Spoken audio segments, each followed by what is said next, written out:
Bapak Ibu Saudara-saudara kekasih Kristus, jumpa lagi bersama saya di Klavos.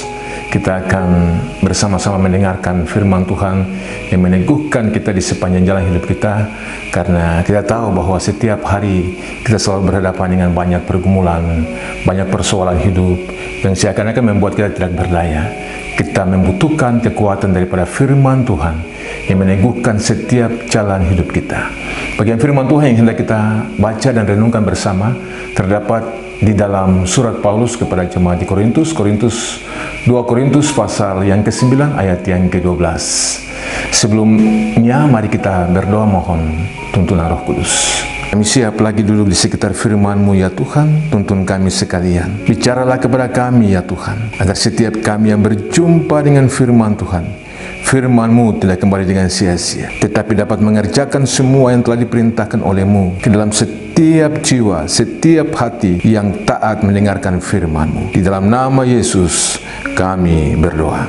Amin. Sekali lagi firman Tuhan 2 Korintus pasal yang ke-9 ayat yang ke-12 berkata, sebab pelayanan kasih yang berisi pemberian ini bukan hanya mencukupkan keperluan-keperluan orang-orang kudus, tetapi juga melimpahkan ucapan syukur kepada Allah. Demikian bagian firman Tuhan yang telah kita baca bersama. Bapak Ibu Saudara-saudari di mana saja berada, kalau kita baca bagian ini sebenarnya tidak akan menolong kita karena hanya satu ayat, tetapi kalau kita baca secara keseluruhan, kita akan melihat dan memahami secara mendalam apa yang dimaksudkan dalam teologi Paulus tentang hal memberi dalam kemurahan hati, dalam segala kerendahan, sehingga tercipta bahwa orang yang memberi itu tidak hanya karena simpati, tetapi empati terhadap kebutuhan orang lain, terhadap sesama itu lahir dari dalam dirinya, karena ia telah menemukan dirinya di dalam Kristus, karena Kristus telah memberikan dirinya sebagai kasih karunia-Nya. Sebenarnya bagian ini menolong kita sekalian bahwa apapun hidup ini, ya, kita tidak hidup sendiri, kita hidup bersama-sama sebagai suatu komunitas sosial, sebagai jemaat Tuhan, atau sebagai gereja Tuhan di mana saja, sebagai tubuh Kristus di mana saja. Kita hidup dalam persekutuan yang dalamnya Kristus memerintah.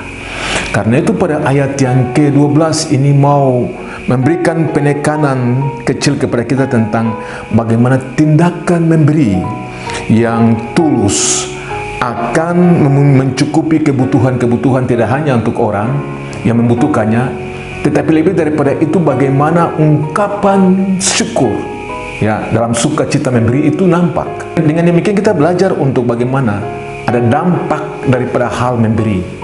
Sebenarnya pada bagian ini Bapak Ibu Saudara, ketika Paulus menyampaikan tentang dampak daripada orang memberi itu, ya, tidak hanya orang yang menerima itu dicukupi, ya, mendapatkan kebutuhannya tercukupi, tidak hanya itu, tetapi lebih daripada itu bagaimana rasa ungkapan syukur dari orang yang menerima, tetapi orang juga yang memberi karena ada sukacita.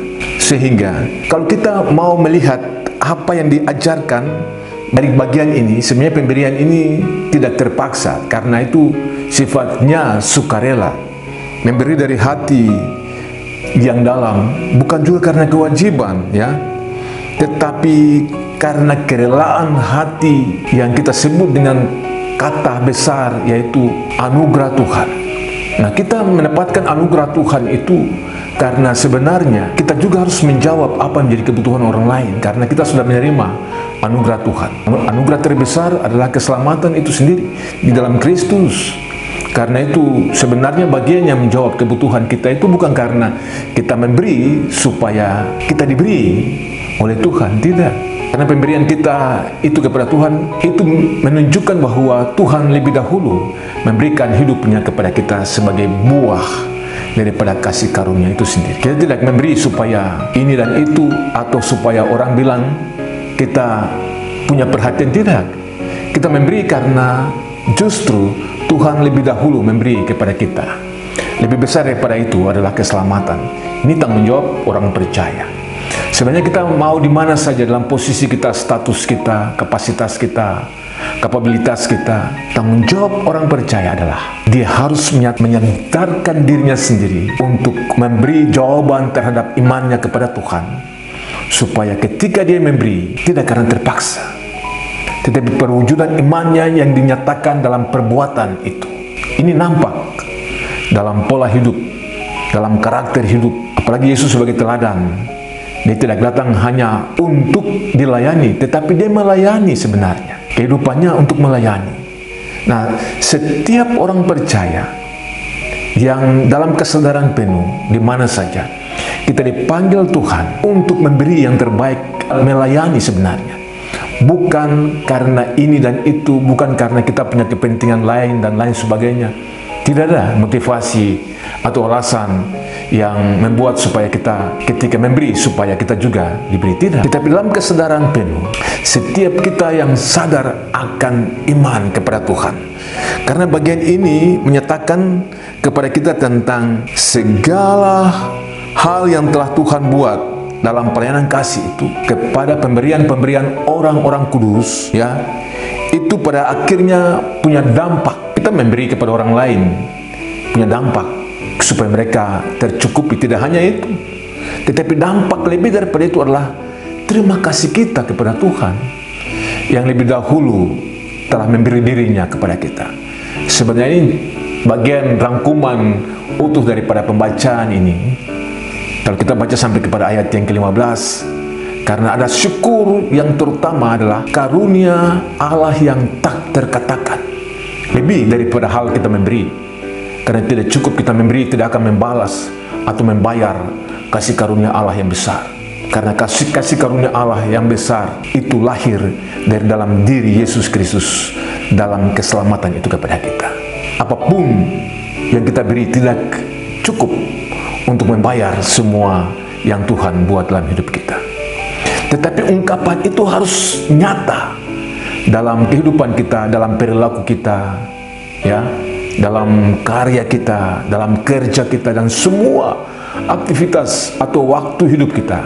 Memberi yang terbaik kepada Tuhan, ya, tidak hanya karena tanda kutip uang, karena hal memberi itu, ya, dari apa yang Tuhan izinkan dan anugerahkan untuk kita itu, bisa waktu kita, bisa ide kita, pikiran kita, bisa kerja kita, karya kita, atau apapun yang memberi dampak positif dalam setiap hidup kita. Nah, Bapak Ibu Saudara-saudara kekasih Kristus, bagian ini mengajarkan kita dan menyadarkan kita bahwa kalau kita tutup diri terhadap hal memberi, artinya kita tidak membuka pintu untuk segala sesuatu dari pemberian itu kembali ke dalam diri kita. Tetapi kita mengunci, kita menutup pintu hati kita. Apa artinya?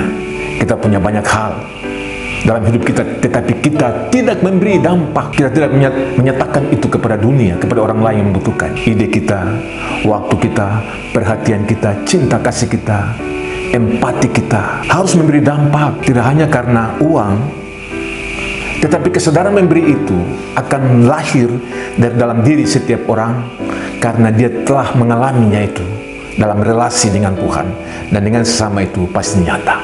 Kita semua yakin bahwa Tuhan mengasihi kita dan memberkati kita itu bukan karena uang.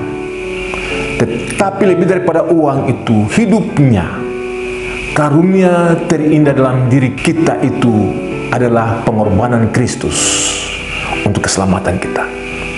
Mari kita harus bayar harga dengan apa saja yang Tuhan anugerahkan dan izinkan bagi kita, supaya kecukupan orang lain itu juga mereka alami dari kelebihan kita, sehingga kita tidak mengalami kekurangan, tetapi sisa pada kita itu lebih, karena kita memberi apa adanya dan bukan dari apa yang tidak ada pada kita. Bagian ini mengajarkan kita dan menyadarkan kita tentang konsep memberi, karena kita diatur oleh hukum tabur tuai.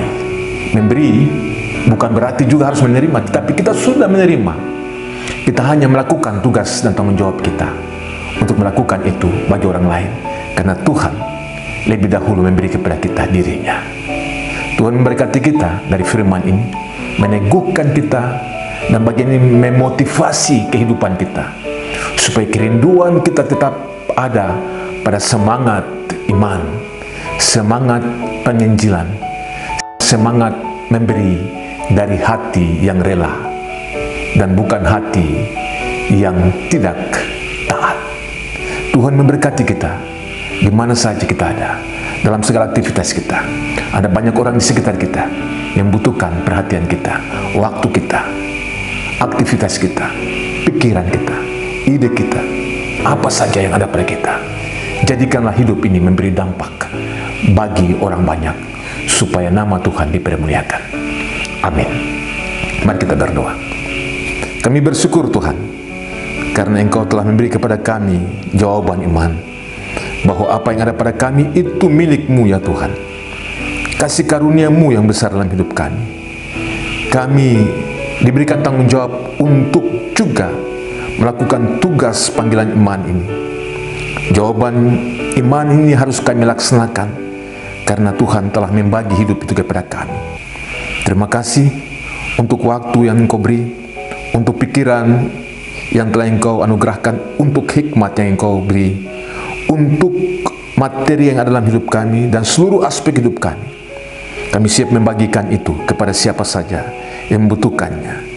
Biarlah hidup ini memberi dampak, memberi buah bagi orang lain di sekitar. Dalam nama Yesus kami berdoa. Amin. Shalom, Tuhan Yesus memberkati.